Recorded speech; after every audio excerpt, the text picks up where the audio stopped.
El Sábado Santo de 1998, 4 jóvenes solistas del coro de la Catedral de Salamanca, Clara, Sofía, Elena e Isabel, desaparecieron sin dejar rastro tras una actuación que conmovió a toda la ciudad. Durante 18 largos y silenciosos años, su caso se convirtió en una herida abierta, un misterio alimentado por rumores y pistas falsas que no llevaban a ninguna parte. Las familias se consumieron en una agonía sin fin, mientras la investigación oficial se estancaba en un callejón sin salida. Todo parecía perdido, un capítulo trágico destinado a quedar sin resolver en la historia de la ciudad. Hasta que, en 2016, la restauración de un antiguo órgano barroco sacó a la luz una partitura oculta, una melodía silenciosa que contenía un mensaje desesperado, y el nombre de su captor. ¿Cómo es posible que la verdad permaneciera oculta durante tanto tiempo, a la vista de todos, escondida en el corazón mismo del lugar donde fueron vistas por última vez? Antes de contarte cómo una simple partitura encontrada en la restauración de un órgano reveló una conspiración que la ciudad jamás imaginó. Comenta aquí desde dónde nos estás viendo y suscríbete ya al canal. Créeme, no querrás perderte la cadena de acontecimientos que este hallazgo desencadenó, y cómo una melodía cifrada se convirtió en la clave para resolver un misterio que había permanecido mudo durante casi 2 décadas. La historia que estás a punto de escuchar demuestra que a veces, las paredes no solo oyen, sino que también guardan las pruebas, esperando a que alguien finalmente escuche su canción. Acompáñanos en este viaje al corazón de un secreto guardado con un celo aterrador por una de las instituciones más poderosas del mundo. Salamanca en 1998 era una ciudad de profundos contrastes. Por un lado, España vivía una era de modernidad, impulsada por la Expo de Sevilla y las Olimpiadas de Barcelona. Pero aquí, entre los muros dorados de su universidad centenaria y bajo la sombra imponente de sus 2 catedrales, el tiempo parecía moverse a otro ritmo. La tradición pesaba como una losa, y el poder de la Iglesia Católica era inmenso, casi absoluto. La tecnología era rudimentaria para los estándares actuales. Sin redes sociales que amplificaran la noticia y con los teléfonos móviles como un artículo de lujo, la policía dependía de métodos de investigación que resultaron ser completamente ineficaces frente a un silencio tan bien orquestado. Era el escenario perfecto para que un secreto atroz fuera enterrado, protegido por la reverencia y el miedo que la institución inspiraba en la comunidad. El corazón de esta tragedia eran ellas, el cuarteto de solistas del coro de las voces blancas del prestigioso Colegio Santa Cecilia.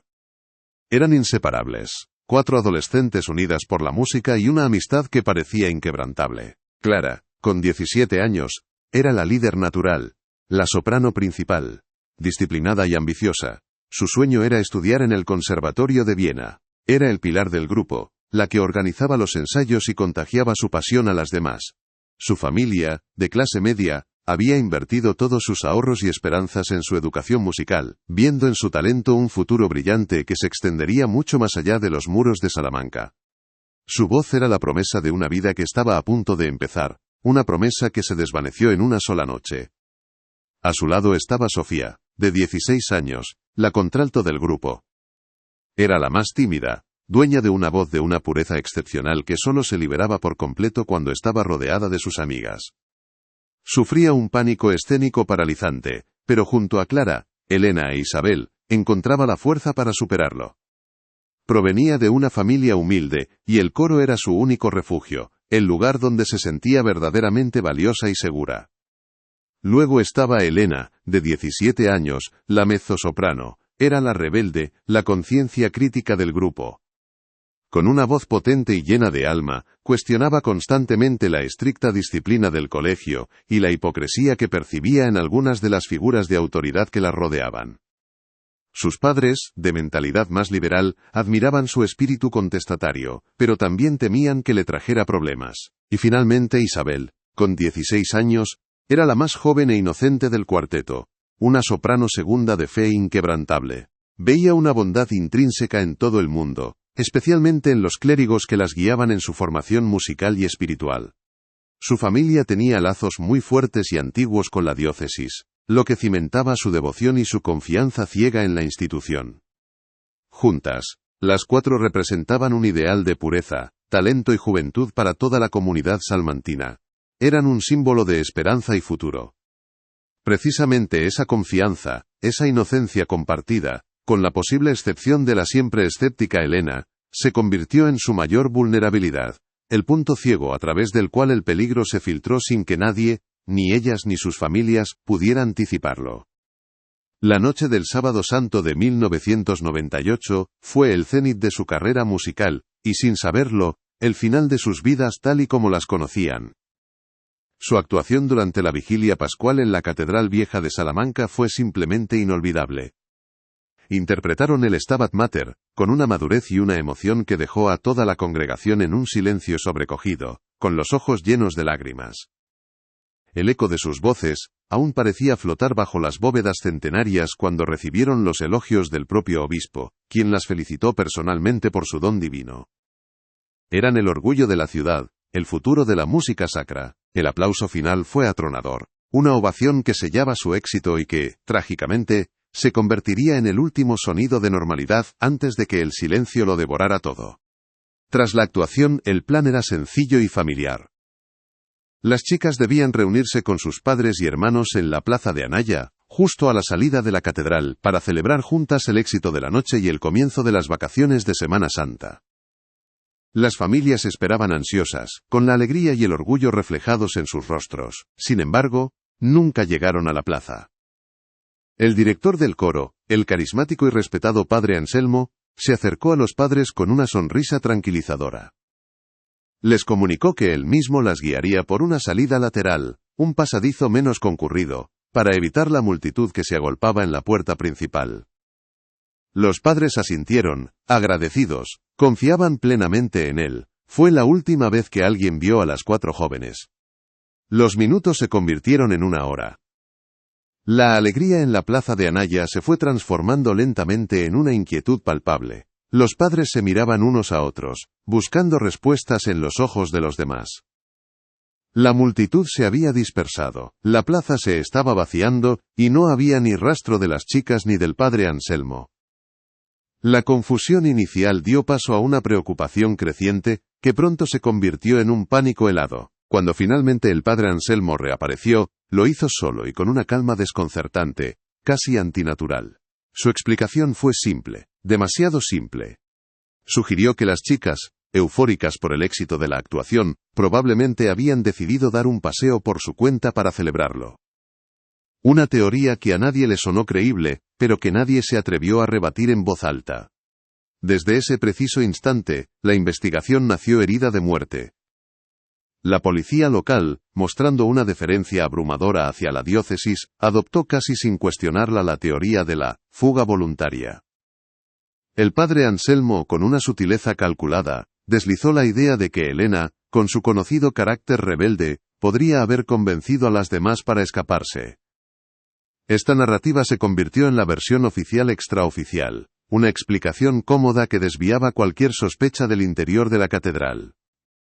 La investigación nunca se centró en el personal eclesiástico ni en los laberínticos pasillos del templo. Se buscaron en lugares equivocados, se siguieron pistas falsas y se perdieron las horas más cruciales. El caso, antes de empezar, ya estaba siendo deliberadamente enfriado, sentando las bases de casi 2 décadas de silencio, dolor e impunidad. Los días que siguieron a la desaparición fueron un ejercicio de frustración y poder. La deferencia de la policía hacia la diócesis fue, desde el primer momento, pasmosa. Las declaraciones del padre Anselmo no fueron tratadas como las de un simple testigo, sino como una verdad casi dogmática. Su sugerencia de que Elena, con su espíritu inquieto, había arrastrado a las demás a una aventura juvenil, se filtró a la prensa local y moldeó la opinión pública. Esta narrativa eximía de cualquier responsabilidad a la institución, y ponía el foco en la supuesta irresponsabilidad de una adolescente. Los interrogatorios dentro de la catedral fueron superficiales, casi protocolarios. Nadie se atrevió a registrar a fondo las estancias privadas ni a presionar a las altas esferas eclesiásticas. La investigación se estaba construyendo sobre una base falsa, un castillo de naipes destinado a derrumbarse. A las 2 semanas, cuando la angustia de las familias ya era insoportable, surgió una pista que pareció un regalo del cielo, pero que en realidad fue una trampa mortal para la investigación. Un turista portugués aseguró haber visto a 4 chicas que coincidían con la descripción en un albergue de Oporto. La noticia corrió como la pólvora. Durante casi un mes, la Guardia Civil y la Policía Española centraron gran parte de sus esfuerzos al otro lado de la frontera, persiguiendo un fantasma. Este desvío de recursos y, lo que es más importante, de tiempo precioso, fue devastador. Mientras los agentes buscaban en Portugal, las verdaderas pruebas, si es que quedaba alguna, se enfriaban bajo las bóvedas de la Catedral de Salamanca. Fue un espejismo cruel que ofreció una falsa esperanza a los padres solo para arrebatársela con más brutalidad cuando se confirmó que era un error. El tiempo se convirtió en el peor enemigo. Los meses pasaron, luego los años. El expediente del caso de las niñas del coro, como se le conocía popularmente, engordaba con informes inútiles, avistamientos falsos y teorías conspirativas que no llevaban a ninguna parte. Cada aniversario de la desaparición era un ritual de dolor mediático. Los periodistas volvían a llamar a las familias, los telediarios emitían las mismas imágenes de archivo y los expertos analizaban de nuevo los mismos callejones sin salida. Para la policía, el caso se convirtió en una espina clavada, una vergüenza silenciosa.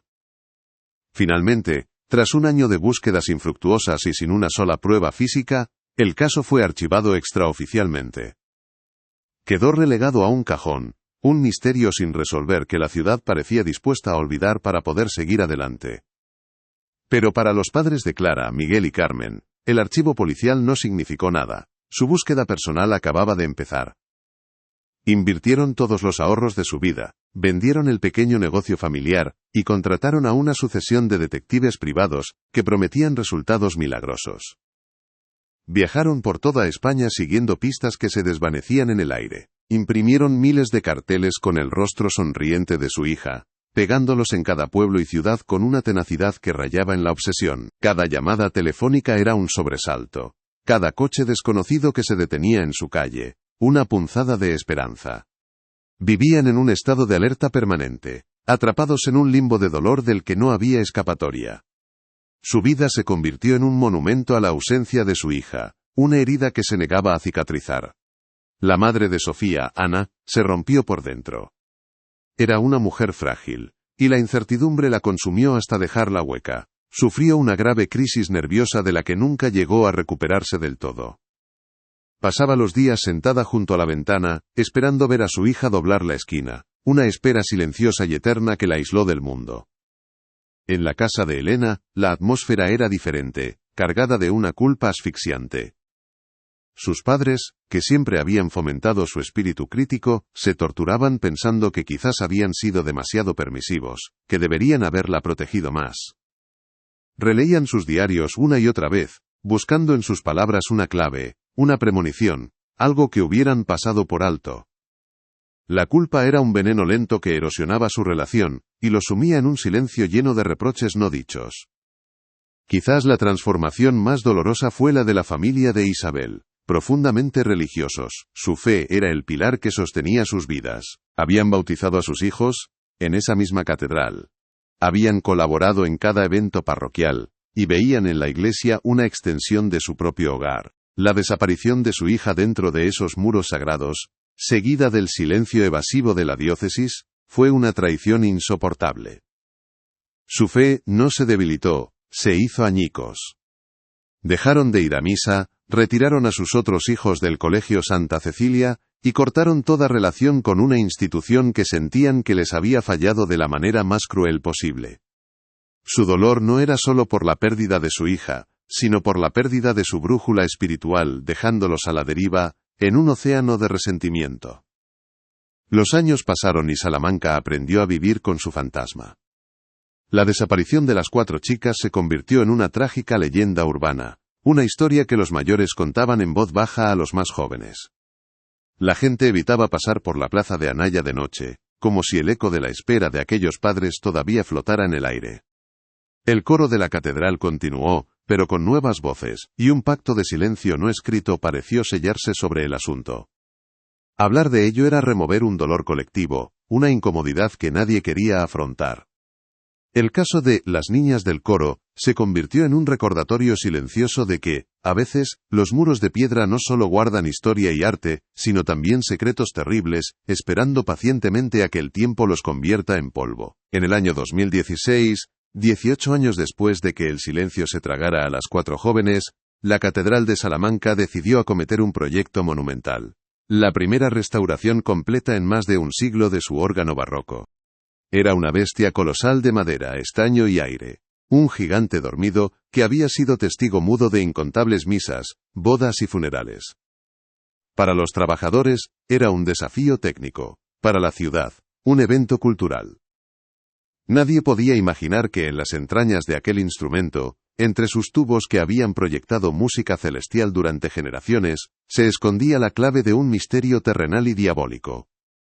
El trabajo avanzaba con la lentitud y el cuidado que exigía una reliquia de tal calibre, despertando del polvo a un gigante que guardaba una última y terrible canción. Mateo era un joven restaurador, un artesano meticuloso y apasionado por su oficio, demasiado joven en 1998 para recordar el pánico que se apoderó de la ciudad. Para él, el caso de las niñas del coro era solo una de esas historias tristes que flotaban en el imaginario colectivo de Salamanca. Su mundo eran las herramientas de precisión, el olor a madera vieja y el tacto del metal pulido. Fue durante una tarde de otoño, mientras trabajaba en la limpieza de uno de los tubos de fachada más grandes y profundos, que su mano tropezó con algo que no debería estar allí. No era polvo ni los restos de un nido de pájaro, era un pequeño cilindro de papel, enrollado con fuerza y encajado en un recoveco imposible de alcanzar sin desmontar la estructura. Con un cuidado extremo, lo extrajo, sintiendo el peso de algo más que un simple trozo de papel. En la luz tenue de su taller improvisado en la sacristía, Mateo desenrolló el frágil pergamino. La hoja amarillenta y quebradiza por el paso del tiempo, reveló una partitura manuscrita. La caligrafía era nerviosa, casi infantil, como si hubiera sido escrita con una prisa desesperada. No era ninguna pieza conocida del repertorio sacro. Pero lo que heló la sangre de Mateo no fueron las notas, sino una pequeña anotación hecha en el margen inferior, con una tinta que se había desvaído parcialmente. Apenas legible, la frase era un grito de auxilio congelado en el tiempo. Él nos encerró. Escucha las notas. La frase resonó en el silencio del taller, convirtiendo un hallazgo curioso en una prueba aterradora. De repente Mateo comprendió que no sostenía un simple papel, sino la última voluntad de alguien que sabía que no iba a ser encontrada. Mateo, además de restaurador, era un aficionado a la historia y a la criptografía musical, un pasatiempo que ahora cobraba una importancia vital. Sabía que escuchar las notas podía ser una instrucción literal. La melodía escrita en la partitura era extraña, disonante, sin ninguna lógica armónica. No estaba hecha para ser tocada, sino para ser leída. Recordó el sistema de notación musical alemán, un cifrado básico donde las notas musicales se corresponden directamente con letras del abecedario. La es A, si es B, Do, es C, y así sucesivamente con algunas particularidades. Aquella noche no durmió. Con una concentración febril, se sentó en su mesa de trabajo y comenzó a transcribir la secuencia de notas en letras, una por una, sintiendo cómo cada símbolo lo acercaba a una verdad que había permanecido oculta durante 18 largos años. El resultado fue inequívoco y escalofriante. La secuencia de notas no formaba una palabra al azar, sino un apellido. Letra a letra, la melodía silenciosa deletreó un nombre que lo cambió todo. G, A, B, E, C, E, R, A, S.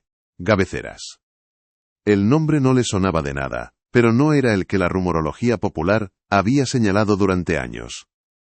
No era el padre Anselmo, el director del coro, la figura sobre la que siempre había recaído una sombra de sospecha no resuelta. Una rápida búsqueda en los archivos de la hemeroteca local reveló quién era. Monseñor Gabeceras, un hombre de un poder inmenso dentro de la diócesis en los años 90, responsable del patrimonio y de las obras de caridad. Un hombre respetado, influyente y, para el año 2016, ya fallecido. La pista no apuntaba a un peón, sino a una figura de alto rango, sugiriendo una conspiración mucho más profunda y aterradora de lo que nadie se había atrevido a imaginar. Mateo se encontró de repente en una encrucijada imposible. Sostenía en sus manos un grito de auxilio que había tardado 18 años en ser escuchado. Una prueba que podía reabrir el caso más doloroso de la historia reciente de la ciudad. ¿Pero en quién confiar? Debía acudir a la policía, la misma institución que había aceptado con tanta facilidad la teoría de la fuga voluntaria, y que había mostrado una deferencia casi reverencial hacia la Iglesia. O debía entregar la partitura a las autoridades eclesiásticas, arriesgándose a que la prueba fuera convenientemente extraviada para proteger la reputación de la institución. El miedo lo paralizó. Sabía que ese frágil trozo de papel era la única voz que les quedaba a aquellas chicas, y que un solo movimiento en falso podría silenciarlas para siempre, esta vez de forma definitiva. Tras días de angustia, tomó una decisión. No confiaría en las instituciones que ya habían fallado una vez.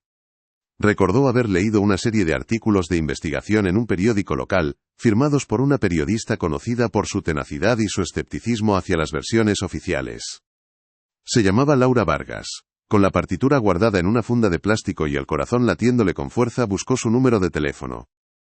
Esa llamada, hecha desde una cabina pública para no dejar rastro, fue el primer golpe contra un muro de silencio que había parecido inexpugnable durante casi 2 décadas. No sabía si la periodista le creería, pero era la única oportunidad que tenía de que la melodía silenciosa de aquellas chicas fuera, por fin, escuchada por el mundo. El engranaje de la justicia, oxidado por el tiempo, comenzaba a moverse de nuevo.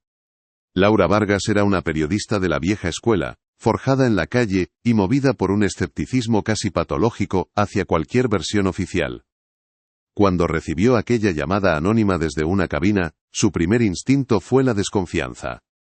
Sin embargo, había algo en la voz temblorosa de Mateo, una mezcla de pánico y convicción, que la hizo aceptar un encuentro en un café discreto, lejos de oídos curiosos. Al ver la partitura, al tocar aquel papel frágil que había sobrevivido a 2 décadas de silencio, su instinto periodístico se disparó. No era la historia de un aficionado a las conspiraciones, era el eco de un grito de auxilio. Comprendió de inmediato que la policía no podía ser su primera opción. Si la institución había fallado una vez, lo más probable era que volviera a hacerlo para protegerse. Necesitaba a alguien con un interés personal, alguien cuya vida entera hubiera sido moldeada por aquella ausencia.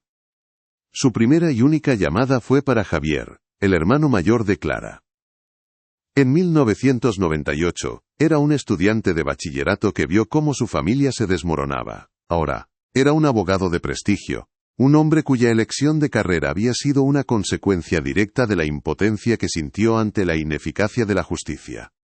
Durante años, había revisado el expediente del caso hasta memorizar cada informe inútil, cada pista falsa. Cuando Laura le mostró la partitura en su despacho, Javier la examinó con una frialdad profesional que apenas lograba contener casi 20 años de dolor reprimido. No era una teoría, no era un rumor, era una prueba tangible, un mensaje directo de su hermana o de una de sus amigas. Por primera vez desde aquella noche de Sábado Santo, la esperanza, una emoción que creía haber enterrado para siempre, comenzó a abrirse paso a través del cinismo y la resignación. Juntos, el trío improbable, la periodista incisiva, el abogado herido y el restaurador accidental, comenzaron a tirar del hilo de Monseñor Gabeceras. Su investigación inicial fue un ejercicio de cautela extrema. Gabeceras había sido una figura venerada, un pilar de la caridad salmantina, y su nombre estaba blindado por una reputación intachable, incluso después de su muerte. Rastreando archivos de periódicos y boletines diocesanos de la época, encontraron una y otra vez menciones a su obra predilecta, la Casa de Acogida San Rafael, una finca en las afueras de la ciudad, supuestamente dedicada a acoger a jóvenes en situación de vulnerabilidad. La finca, propiedad de la diócesis, estaba rodeada de muros altos y un secretismo casi absoluto. Oficialmente era un santuario de esperanza, pero cuanto más investigaban, más se parecía a una fortaleza impenetrable, un punto ciego en el mapa de la caridad local. Acceder a los archivos diocesanos era su siguiente paso, y el más peligroso. Necesitaban una coartada perfecta. Javier, usando sus credenciales de abogado y su conocimiento del derecho canónico, solicitó acceso bajo el pretexto de estar realizando un estudio histórico sobre las obras de caridad de la diócesis durante el siglo XX, para una publicación académica. Fue una apuesta arriesgada pero funcionó. Durante semanas, Laura y Javier pasaron horas en una sala polvorienta y silenciosa, bajo la mirada vigilante de un archivero que no ocultaba su desconfianza. Fingían revisar documentos sobre donaciones y legados, mientras buscaban cualquier cosa relacionada con la casa de acogida y las finanzas de Monseñor Cabeceras. La tensión era asfixiante. Sabían que en aquellos legajos amarillentos se escondía la llave o su propio final si eran descubiertos antes de tiempo. El momento decisivo llegó cuando encontraron los libros de contabilidad de la casa de acogida. A primera vista todo parecía en orden. Pero Laura, con su ojo entrenado para detectar anomalías, notó un patrón extraño en las semanas posteriores a la desaparición de las chicas. Aparecían registradas varias donaciones anónimas de cantidades enormes, siempre en efectivo, algo inusual para una institución de caridad que solía recibir cheques o transferencias. Pero la verdadera revelación estaba en los libros de gastos. En esas mismas fechas, figuraban varias transferencias masivas desde las cuentas de la diócesis, autorizadas personalmente por Cabeceras, a cuentas bancarias en Suiza y Argentina. Las fechas coincidían de una manera que no podía ser una casualidad. No era una prueba del secuestro, pero sí la prueba irrefutable de una operación financiera secreta y millonaria que se activó justo cuando las 4 chicas se desvanecieron. La horrible verdad comenzó a tomar forma, como una imagen emergiendo lentamente en un cuarto oscuro. La casa de acogida San Rafael no era un refugio, era una estación de paso, una fachada. Monseñor Cabeceras no era un benefactor, era un traficante que utilizaba su posición y la infraestructura de la iglesia para dirigir una red sofisticada de tráfico de menores. Secuestraba o captaba a jóvenes vulnerables para entregarlos, a cambio de enormes sumas de dinero, a familias ricas y poderosas, principalmente en el extranjero, que no podían tener hijos, o que simplemente querían saltarse los procesos legales de adopción. La operación era perfecta, la respetabilidad de la Iglesia proporcionaba la coartada ideal, y el poder de Cabeceras garantizaba el silencio de cualquiera que pudiera sospechar algo. Salamanca no había sido el escenario de una simple desaparición, sino la sede de una red criminal internacional. Con esta nueva luz, la noche del Sábado Santo de 1998 adquirió un significado completamente nuevo y aterrador. Las chicas del coro no habían sido víctimas elegidas al azar para ser traficadas. Su perfil no encajaba. Eran conocidas. Sus familias las buscarían incansablemente. La única explicación lógica era que ellas se habían convertido en testigos. Probablemente fue Elena, con su escepticismo natural y su tendencia a cuestionarlo todo, quien vio u oyó algo que no debía en los pasillos privados de la catedral. Quizás una conversación entre Cabeceras y el padre Anselmo, la mención de una entrega, o un nombre extranjero. Fueron secuestradas no para ser vendidas sino para ser silenciadas. Y el padre Anselmo, el carismático director del coro, dejaba de ser el principal sospechoso para convertirse en lo que realmente era. Un peón aterrorizado, un cómplice débil atrapado en la red de un hombre infinitamente más poderoso y despiadado que él.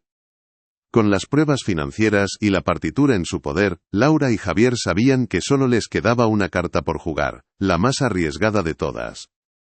El padre Anselmo, ahora un hombre octogenario y frágil, vivía retirado en la residencia sacerdotal El Buen Pastor, en las afueras de la ciudad. Concertaron una visita bajo el pretexto de ser historiadores que investigaban el legado musical de la catedral.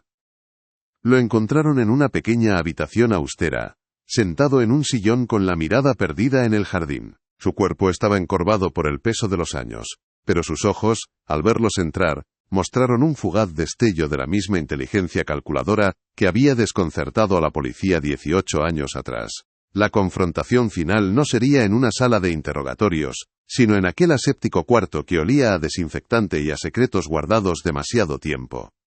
Al principio, Anselmo se aferró a la máscara de la senilidad. Negó recordarlos, negó conocer los detalles del caso, atribuyendo sus lagunas a una memoria frágil.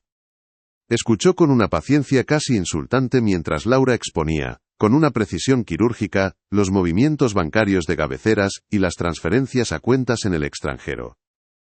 El anciano sacerdote apenas parpadeó, respondiendo con evasivas y suspiros de cansancio. Parecía un muro inexpugnable, pulido por décadas de práctica en el arte del disimulo.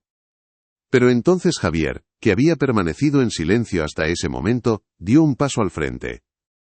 No era el abogado quien hablaba ahora, sino el hermano que había perdido a su hermana.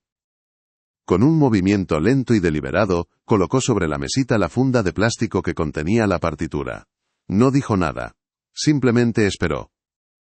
Los ojos de Anselmo se clavaron en el papel amarillento, vio la caligrafía infantil y desesperada, las notas que no formaban una melodía sino un grito, y se rompió.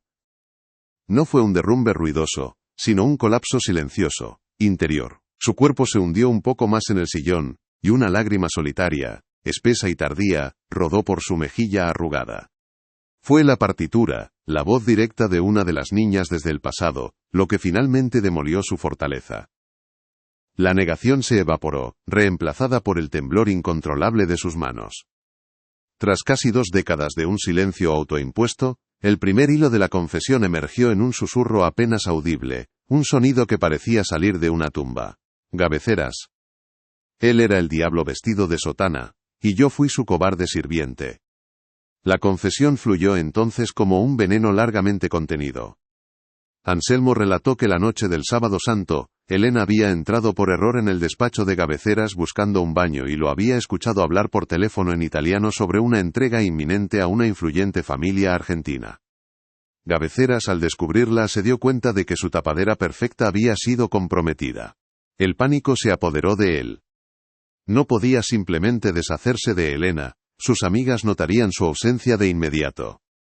Así que ideó un plan sobre la marcha. Las secuestraría a las 4, utilizando a Anselmo como señuelo para llevarlas a un lugar apartado. Las chicas no fueron elegidas para ser traficadas. Su único crimen fue haber estado en el lugar equivocado en el momento equivocado. Haber escuchado una frase que valía más que sus vidas. Anselmo, aterrorizado por el poder y la crueldad que conocía de Gabeceras, obedeció. Las guió a través de un pasadizo hasta una cripta olvidada bajo la sacristía, un espacio húmedo y sin ventanas, que no aparecía en ningún plano oficial de la catedral. Les dijo que era una sorpresa, un lugar secreto donde celebrarían su éxito. Una vez dentro, la pesada puerta de piedra se cerró a sus espaldas, su destino quedó sellado. Anselmo confesó, con la voz rota por la vergüenza, que durante los 2 días siguientes él fue su carcelero. Les llevaba agua y algo de comida, intentando calmarlas con mentiras sobre una solución inminente, mientras Gabeceras organizaba a toda prisa su desaparición definitiva. El plan original, según Anselmo, no era matarlas, sino sacarlas del país y entregarlas a una de sus redes en Sudamérica para que fueran reeducadas y adoptadas bajo nuevas identidades. Pero el plan se torció. Sofía e Isabel, las más jóvenes y asustadas, fueron relativamente fáciles de controlar. Sin embargo, Clara y Elena, al darse cuenta de la trampa, se resistieron con la furia de quienes se saben condenadas. Lucharon, gritaron e intentaron escapar. Fue durante un forcejeo en la oscuridad de la cripta, mientras intentaba sedarlas para el traslado, que Gabeceras perdió el control. En un arrebato de violencia para silenciar a Clara, que no dejaba de gritar, la golpeó mortalmente. Elena, al ver a su amiga caer, se abalanzó sobre él con una fuerza desesperada. Gabeceras, temiendo que el ruido alertara a alguien, la asesinó también, a sangre fría. La confesión de Anselmo llegó a su punto más atroz. Los cuerpos de Clara y Elena nunca salieron del país. Fueron enterrados esa misma noche en los terrenos de la casa de acogida San Rafael, bajo un viejo roble. Con la confesión completa grabada en un dispositivo oculto, el castillo de naipes se derrumbó. La información fue entregada no a la policía local, sino directamente a una unidad especial de la Guardia Civil y a la Interpol. La confesión de Anselmo era la pieza que faltaba, el mapa que conducía a la verdad. Inmediatamente, se activaron los protocolos internacionales. El siguiente paso era doble y simultáneo: iniciar la excavación en la finca para encontrar los restos de Clara y Elena, y rastrear los registros de adopción fraudulentos en Argentina, buscando a 2 mujeres de unos 35 años cuyas vidas habían comenzado con una mentira. Para Javier la noticia fue la confirmación de su peor pesadilla, y, al mismo tiempo, el primer paso hacia una justicia que había esperado durante la mitad de su vida. La melodía silenciosa, por fin, se había convertido en un estruendo imposible de ignorar. La excavación en los terrenos de la casa de acogida San Rafael se llevó a cabo con una solemnidad casi fúnebre. Bajo la fría luz de una mañana de noviembre, las máquinas removieron la tierra al pie de un viejo roble, mientras los padres de Clara y Elena observaban a una distancia prudente, sostenidos por Javier y un equipo de psicólogos. No había gritos ni llantos descontrolados, solo un silencio denso, pesado, cargado con casi 2 décadas de incertidumbre. Cuando los forenses confirmaron el hallazgo de restos humanos compatibles con 2 adolescentes, un dolor sordo pero definitivo se instaló en el ambiente. La esperanza, esa cruel compañera de viaje, finalmente los abandonó, dejando en su lugar la certeza de un final trágico. Por primera vez en 18 años, sabían dónde estaban sus hijas. Ya no eran una pregunta sin respuesta, sino una memoria a la que, por fin, podrían dar sepultura. El juicio contra el padre Anselmo se convirtió en un evento que paralizó Salamanca. La ciudad entera siguió el proceso, reviviendo el trauma colectivo que había intentado enterrar.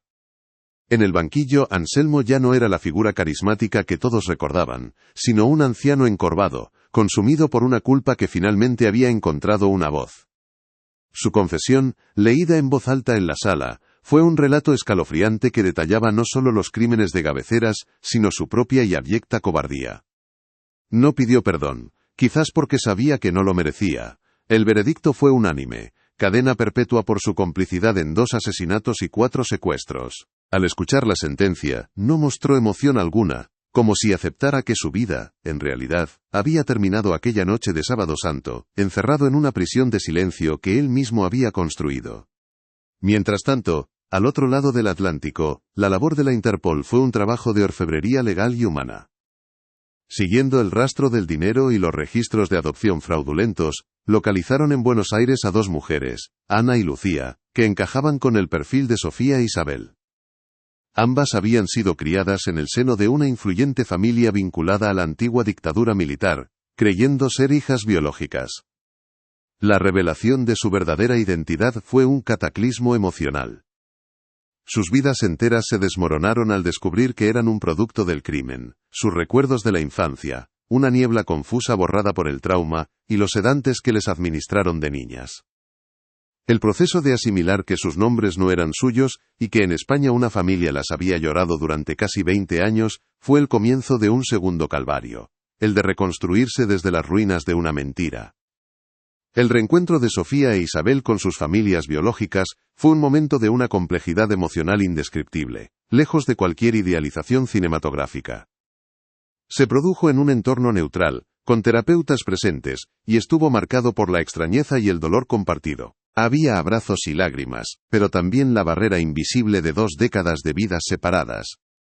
Para sus padres, verlas convertidas en mujeres, con acentos extraños y miradas que no reconocían, fue una mezcla de alegría sobrecogedora y un profundo duelo por todo el tiempo perdido.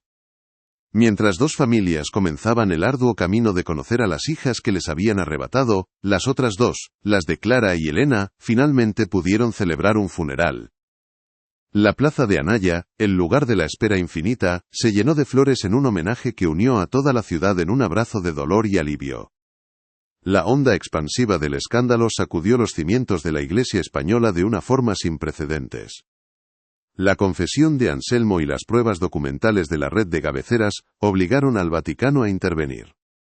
Se ordenó una investigación interna que culminó con la destitución de varios altos cargos de la diócesis de Salamanca, hombres que, si bien no participaron directamente en los crímenes, habían contribuido con su silencio cómplice, o su negligencia deliberada, a que la red operara con total impunidad. La Casa de Acogida San Rafael fue clausurada y sus terrenos, expropiados. La imagen de la institución, especialmente en Salamanca, quedó manchada para siempre, sirviendo como un recordatorio brutal de que el mal puede anidar en los lugares más sagrados, protegido por el manto del poder y la reverencia ciega. El legado de esta tragedia, sin embargo, no fue solo de dolor. Sofía e Isabel, tras un largo proceso de recuperación psicológica, decidieron transformar su experiencia en una fuerza de cambio. Juntas, crearon la Fundación Voces Vivas, una organización dedicada a ayudar a víctimas de trata y a localizar a niños desaparecidos en contextos institucionales. En la plaza de Anaya, justo enfrente de la catedral, se erigió un monumento. No es una estatua, sino una discreta placa de bronce con 4 siluetas juveniles, y grabada en ella, la melodía disonante de la partitura que les hizo justicia. Es un recordatorio eterno para la ciudad de Salamanca de que la verdad, a veces, tarda en llegar, pero que incluso el grito más silencioso, oculto en una melodía, puede terminar derribando los muros más altos. Si crees que ninguna víctima debe ser olvidada, y que la búsqueda de la verdad es fundamental, por favor, comparte este vídeo. No te olvides de suscribirte para más investigaciones profundas sobre casos que necesitan ser contados. Gracias por escuchar.